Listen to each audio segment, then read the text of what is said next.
Jésus-Christ, avons été libérés de la condamnation. Pour être libérés du péché et serviteurs du Seigneur.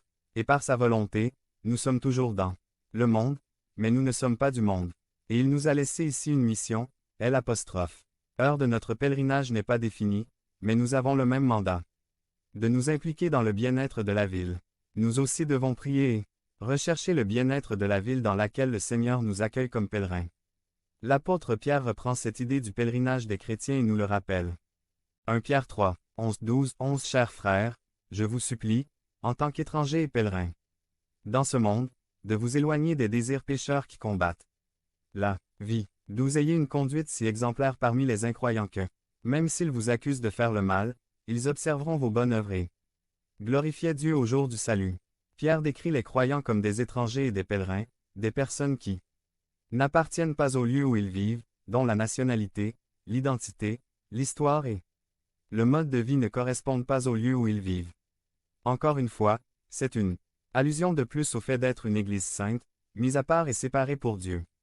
Même si nous ne sommes pas du monde, nous sommes quand même dans le monde et nous devons vivre avec cette conscience de pèlerin, chargé d'une mission. Comme Jérémie, Pierre explique aux pèlerins comment nous devons vivre dans le monde. Quel est notre mode de vie dans le monde? Deux choses importantes. Premièrement, notre style de vie consiste à s'abstenir des désirs pécheurs qui font la guerre à l'âme. La première chose est donc d'apprendre à dire non à ces choses qui offensent Dieu, à éviter ces choses qui pervertissent notre âme, ces choses qui nous éloignent de notre amour et de notre confiance en Dieu. Quand j'étudiais au séminaire d'Orlando, il y avait plusieurs étudiants mexicains. Et nous nous réunissions fréquemment pour manger des tacos et des ragoûts mexicains. Nous avions un camarade de classe japonais, nommé Tokuhiro, qui aimait passer du temps avec nous et manger des tacos avec les Mexicains.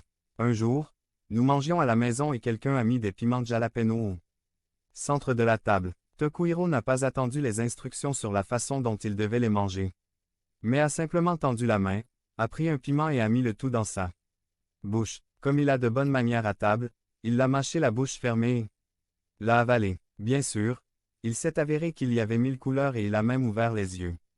Mais Tokuhiro a retenu la leçon. Il traînait toujours avec les Mexicains, il mangeait toujours des tacos. Mais il a appris à s'abstenir de piment de jalapeno.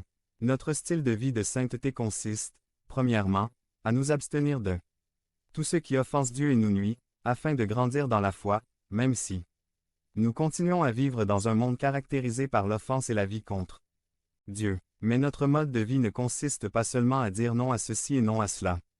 Mais cela consiste aussi, deuxièmement, à dire oui à tout ce qui glorifie et annonce les vertus de celui qui nous a appelés des ténèbres à son admirable lumière.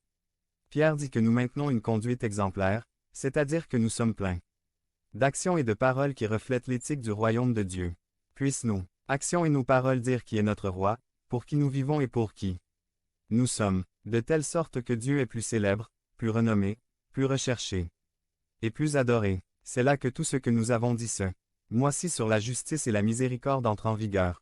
Notre vie de pèlerin doit être caractérisée par ce qu'en tant que croyants, nous nous engageons dans les bonnes œuvres de justice et de miséricorde, des œuvres qui sont pour la gloire de Dieu, des œuvres qui recherchent le bien-être de la ville dans laquelle le Seigneur nous a placés en pèlerinage.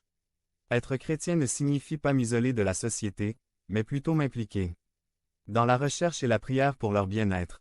Bien sûr, avec sagesse et prudence, sachant que je suis un pèlerin, que je ne suis pas arrivé chez moi, qu'il y a ici une éthique contraire